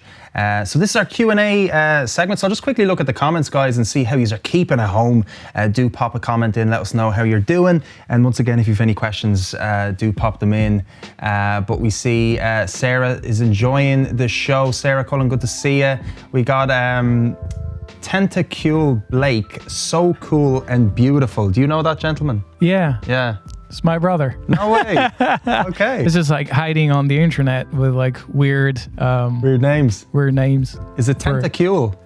Yeah, it's tentacle pretty much, but in French. Oh, very good. Yeah, yeah. So shout out to the brother. Yeah, I love him. Is he into music, or what does he do? No, he does a lot of things. But that we'll just leave it at that. He just does a lot of things. Yeah, yeah. On a need to know. I'll keep like I don't want to. Yeah, we'll bring him on the show next time. We'll ask him to talk too much about him if he doesn't want to. But that's great. But yeah, like I miss him a lot.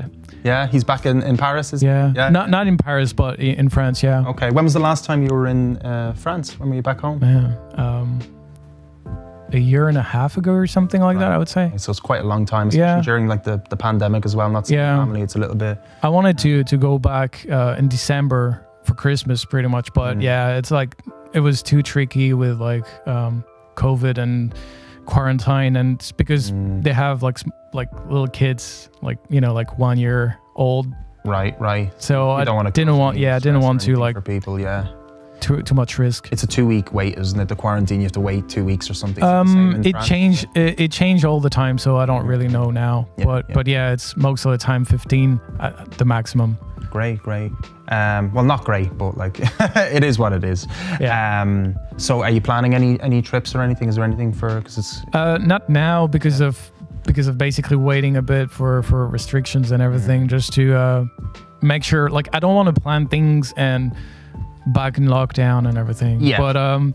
But after that, traveling wise, I would love to like go back on planning that Europe tour of living rooms. Very good. So that's I would love to like go back on track on this one and like go back in America because Tara is still over there, and like I need to see her too. Tara G Carpenter. G Carpenter. There you go. Yeah. But yeah. And like, she has her own project as well. Yeah, Tara Who. Yeah, it's a duet now, like her on guitar singing and a drummer chorale. Okay. So they're like, if you like punk rock, heavy, anger, energetic rock. So like the opposite to you. Yeah. Pretty much. That's awesome. But she's amazing. Like she's fucking talented and a massive inspiration. Like we don't talk a lot about like we don't talk enough about women in music and how strong and like perseverant and hard worker they are, especially with everything they have to deal with. We don't as men. And I've discovered a lot through her, thanks to her, or like, and man, that's like started changing my, like basically changing things that I thought would be like normal or easy or things like that. And like, no, it's not. So massive shout out for all the women that are trying to like push music or art or anything. I've a bunch of friends that are amazing artists and women and that are fucking talented and that just deserve to like go and don't have to deal with all the bullshit and all the shit that they have to deal with. So big shout out to all the women artists out there, and to Tara as well for inspiring Ash to sing, to find his voice, which is amazing. And it's so great that you have that, that you have that person that was able to kind of give that to you. So it is also, you can see the love and appreciation from that as well. And it's just great to see you in a good place as well, man. I'm so happy. Imagine if Ash didn't sing, guys. Like, that would suck. That'd be so bad. I mean, it'd be great, fair enough, him on the guitar, but you'd probably have to deal with another singer, or it'd be just instrumental, which is fine, but it's great that you can sing and express yourself that way. We spoke about it as well on the deMars Live. Yeah. But moving a little bit away off topic, right, and away from music. You know, this moment is coming, guys. Now, so let's just hold our, you know, let's just pray. And it is, of course, the what do we call it? The interesting segment, the fun segment, the segment that has nothing to do with anything but the interest of the guest outside of music. And Ash mentioned many things, and for some reason, I ended up choosing. Ash chose many things that interested him, many fascinating things actually, but one that stood out to me is astrophysics, space, astronomy, things like that, which, you know, I absolutely love. So we decided to have a little segment called Ash Orphan's Journey to the Edge of the Universe.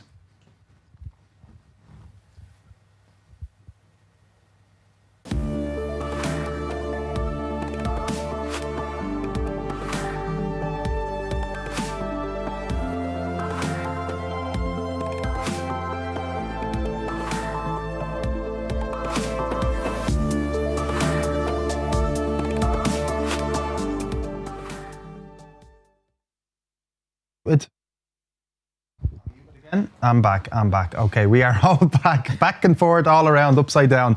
I guess that was, yeah, we can just pretend we were on a spaceship there, flying through space. So guys, welcome to Ash Orphan's Journey to the Edge of the Universe. Basically, we are going to be traveling through the universe very shortly. Hopefully in the next couple of seconds, you'll be able to see us moving through space. It's a little overlay that we have specifically for the show. Well, there we go. We're launching up off the Earth here. Take your protein pills and slap your spacesuit on properly there, Ash. So we're going to have a little chat. We're not going to do quiz. We're not going to do any of that kind of stuff. We're literally just going to have a little chat about just some fun stuff about space, maybe astronomy, astrophysics, things like that I have really no clue about because I used to be interested in it as when I was younger. I used to watch a lot of like space documentaries and things like that. What kind of documentaries you have here in Ireland? Not very good ones. I mean, like, I don't know, because, you know, you've got stuff like the Discovery Channel and stuff, but it's all become like shark stuff or like lobster hunting and like, you know, it's like, who cares about Shark Week? Like, what the hell is that about? I don't understand. There are like crazy shit in the oceans. Like, have you heard about like I think it's the praying mantis? I think that's the name, praying mantis. In the ocean? It's like a tiny, minuscule lobster that can basically like, if I remember properly, it propels, like propels itself. Yeah, right. Yeah, but like it has like such a strong like kick, right, that it would be able to like basically put you into orbit if you like basically like the dimension wise, the ratio, like 1-to-1 ratio. Yeah. Like that powerful that it could like, yeah. Like that's crazy. Massive, like, and it's like a minuscule things that is like multicolored, so it's like so pretty, but it's so fucking badass and deadly. Wow. So yeah, don't mess too much with the praying mantis. even the element in the water. Yeah, it's interesting. Oh, that's cool. Even though, like, okay, I'm trying to not talk about space, but for some reason I want to talk about water all of a sudden. Can we just get a water overlay?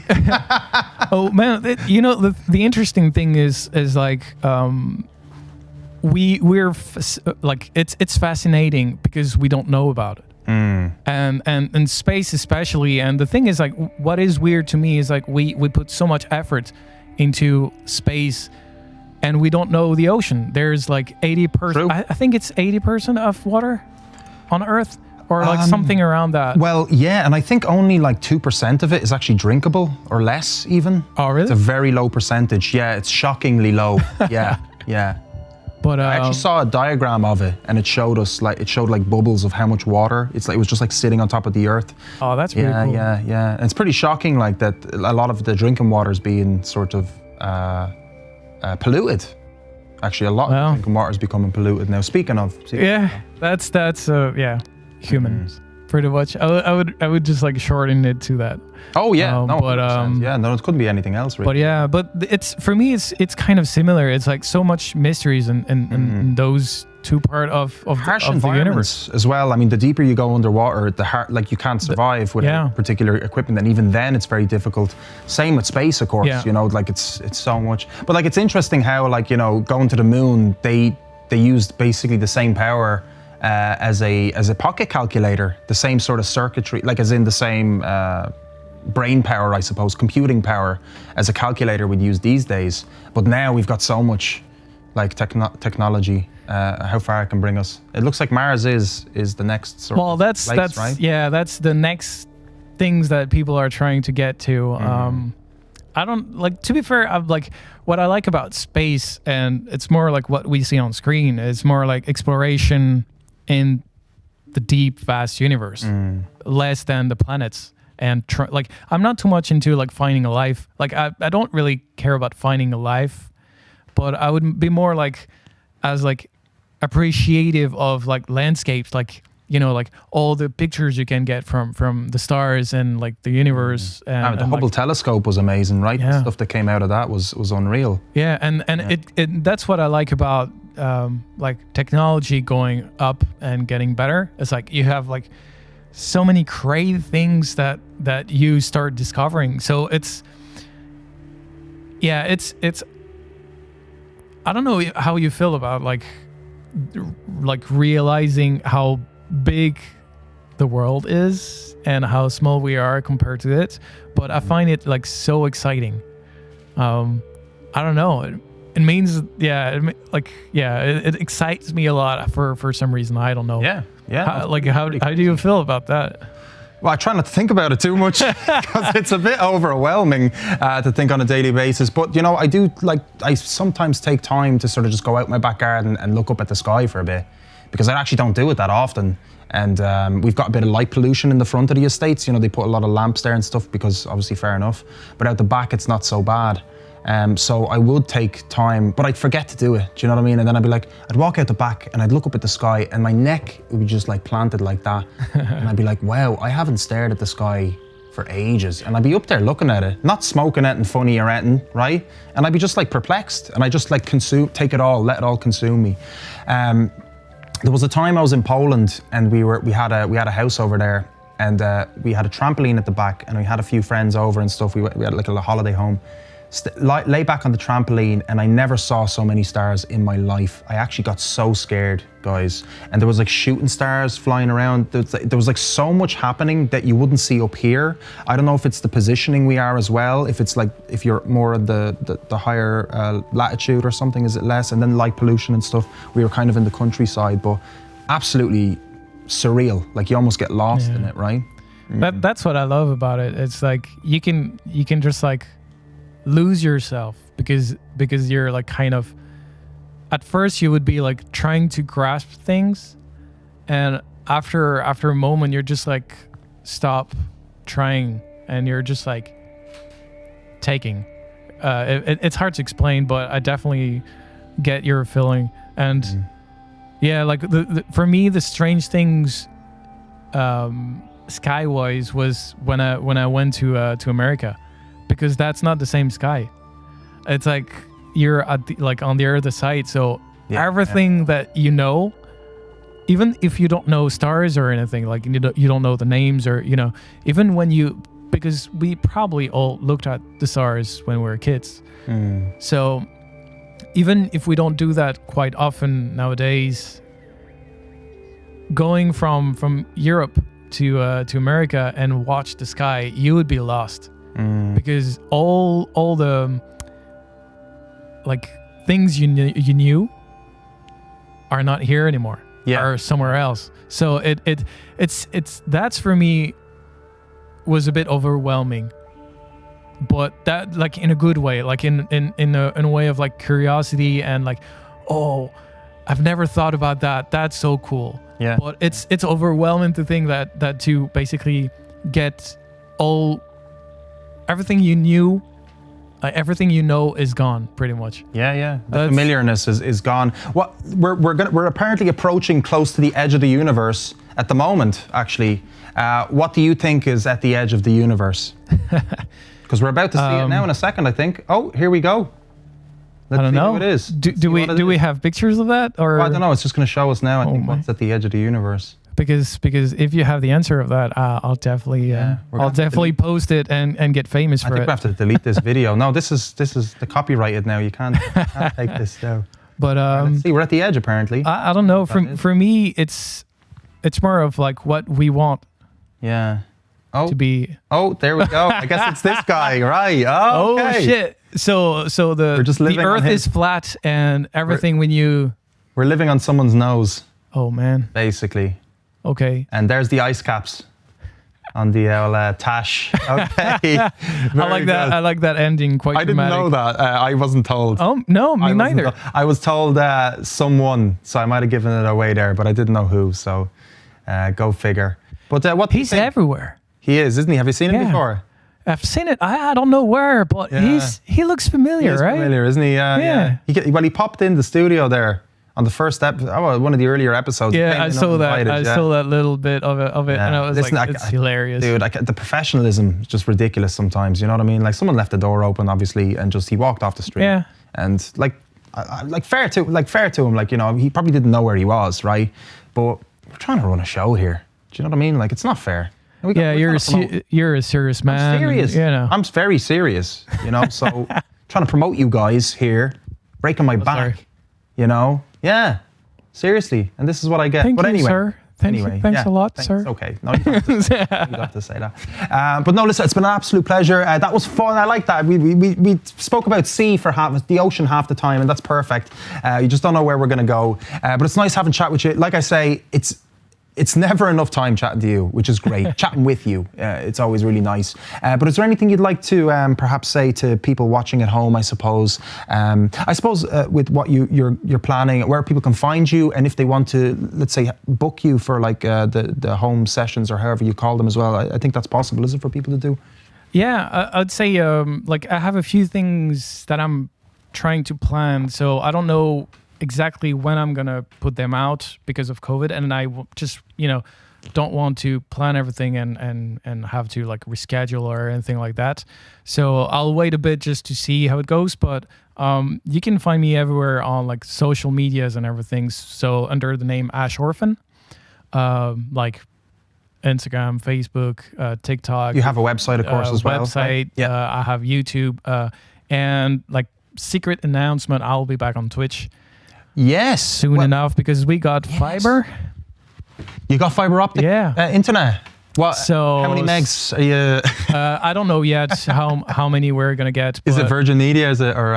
Let's just not. Let's name. Sorry, I shouldn't be mentioning the names here. And I don't know yet. It's just I know that the spot has fiber, so I'll be able to go back on Twitch on music streaming. Yeah. And how many days a week do you normally do? I know you haven't done it. I don't know yet. We'll see how it goes, but probably like 2 or 3 days. Well, you got a sub from me already, brother. I'm really looking forward to that. Please keep me posted on that. I'm loving the Twitch stuff lately. I think it's weird, it's interesting, it's a different way to sort of promote yourself, and it's a great platform. Yeah, it's great people, especially for the music side of it.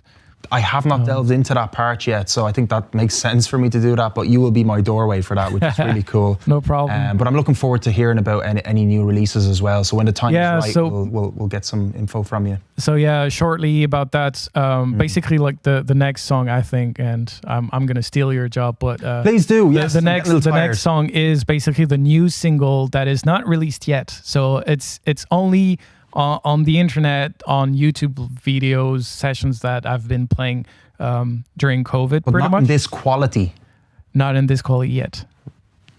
Ever. But yeah, so that's like kind of new track. Kind of I want to record as a single soon. Awesome. So I'm pretty proud of it because it's kind of the new sound, and yeah, like the new thing also is like I have quite a few things as like recorded music, but I re-record the whole album I released 3 years ago.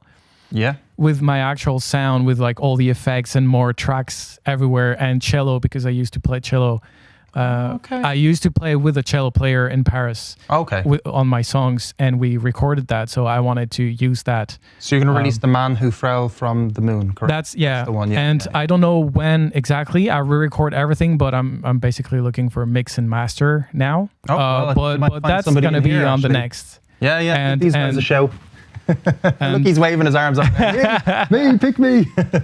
So that's the next big things, and from there doing Soundscape every month. Awesome. The next one is going to be not this Sunday, but the next one. And that goes on Spotify directly. On YouTube mainly, but okay. I have Spotify through. I don't remember the name, but it's going to be on Spotify and I think all it's on the same on Deezer and everything now. Brilliant. I seen 2 under Ash Orphan, I believe. There should be more now. Yeah, brilliant. Yeah, brilliant. like pretty much all of them should be on Spotify. Yeah, fantastic. So because I see you have a different name. There's like a different series or something, like series 1 or episode. That's the last one is basically second year. So my friend Robin made the pictures, and he sent me like a couple months ago like other variation of the same picture, and I love them. So I didn't know how to use them, and I was like, well, I've been doing 12 Soundscape to wrap a year, so like the last one was the new one for the new year. So I said like, oh, you know what, I'll use another one. So shout out also for Robin, awesome. Amazing photographer and friend. Brilliant. Back in France. Loads of stuff coming from Ash Orphan now, which is brilliant. And no, it's so good. So the next song, so Ash said he was going to take my job there, but he didn't do a good job because he didn't mention the name of the song. Because I knew you would have the last word. I just give you back a little bit of things. Yeah, sure. No, that's brilliant. So the sound of one hand clapping is the awesome song that has not yet been released yet, guys. So tune in for that. By the way, just quick one as well. All the information for Ash, actually, we have one link for Ash in the description, but that'll take you everywhere. So check that out now. If you're not following Ash at the moment, you definitely should be. This is the sound of one hand clapping. Enjoy, guys.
Ooh, girl, tell me what you see. You're the only one who can reach out to me.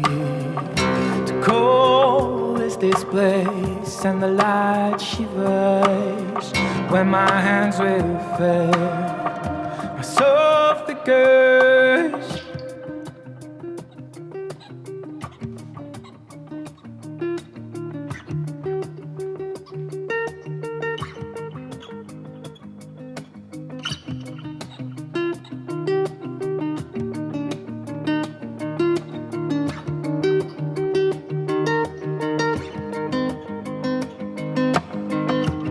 We live, but the trucks we left behind.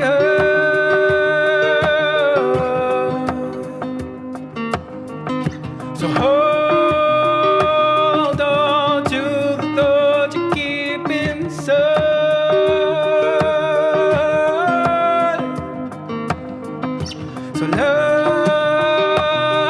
down where the grass is red and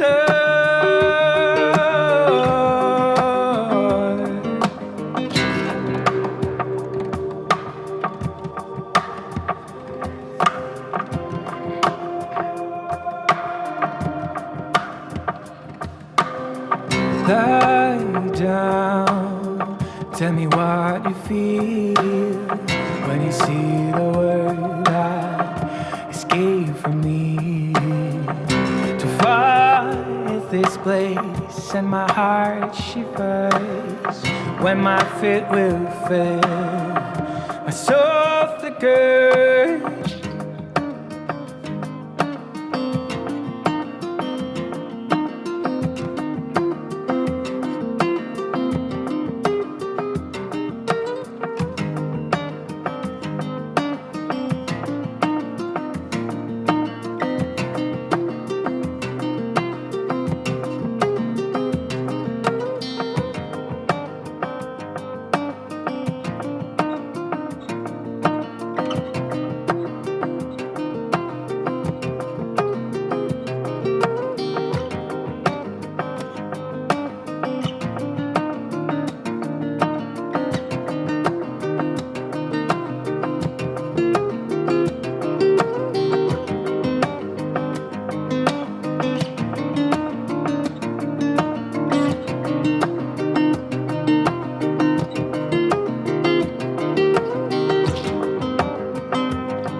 Okay, that was the sound of one hand clapping by the awesome Ash. Orphan, guys, thanks so much for everybody for tuning in today. We had the awesome Tommy Cullen, and really great chatting to Tommy. And that, of course, was the wonderful Ash Orphan. The two songs that you heard from Ash today was Shooting Stars and Sound of One Hand Clapping. And they will be released next Friday as a mini concert on the Transmission TV YouTube page. So do subscribe to us if you hadn't already, guys, and do hit that like, because it does help the video push up a little bit into the browse section on YouTube as well. And you'll see the links as well to some other places as well, and other social medias for ourselves, and also for Tsunami Studios, which you can check out their YouTube page. They release the songs individually on their channel, so do give them a subscribe, guys. Of course, this is where we are located, and they've also got a website as well, tsunamistudiosdublin.com. If you are interested in availing of the studio services, do check it out. They do numerous things from video to audio, and loads of stuff in between, as you can see, stuff like this. So should I come in one last time? No, Dave? you can't, sorry. No? Of course you can. We haven't even chatted to you at all today. Come here, Keith. What's the story? Just want to kind of repeat the same stuff there. No, we don't do repeating. Get more energetic there. We'll get people, more people. I noticed that our subscribers on YouTube have been very low. Compared to our other stuff, you know. And if all you people at home just subbed up to our YouTube, we were like at 92 the last, like 93, 94. So only 6 people to get to 100. Yeah. So even all you people that watch post-show, just get those subs in for us, please, or likes, and just if you do get a chance to do any of that, all that stuff in the sharing really helps us out, as you know. And that's pretty much it for me this time around, I guess. What did you think of the show, Keito? Loved it. Awesome. Great stuff. Yeah, I was hoping that I didn't know what to find at the edge of space, but well, we found it. Yeah, that guy, man. What's the story with him like? Whacker, back again. Yeah, well, there you go, Keito. Good to see you, man. Thanks for all the work today. Really appreciate it. And obviously, thanks to all the guys in the studio, to Adam and Sean. Thanks to all our guests, to Ash Orphan and to Tommy Cullen for popping on today, guys. All the details of anything you need to know is in the description on the YouTube channel just there under this video. So do click in there and check out all the other stuff there, including our Patreon and everybody involved as well. Just a shout out to Paul Archbold as well for Indie Drive. We did Toshin today, just a reminder. And I also got kidnapped at the start of the show. Let's not forget about that fact, right? So we're waging a war with Ryan, what's his name? Ryan Tubbs or something? Yeah, Tuberty or Tubberty or something. I don't even know his name. From RTE, from the Late Late Show. We're replacing him allegedly. Yeah, we'll see what unveils in the next episode, which is going to be in 2 weeks, by the way. So once again, do subscribe to us. We're also on Facebook and Instagram, so get notified on what is going to happen next. So I'm Kozak. It's been an absolute pleasure hosting the show. I hope you guys enjoyed it, and have a great weekend. I'll see you all very soon. Take care.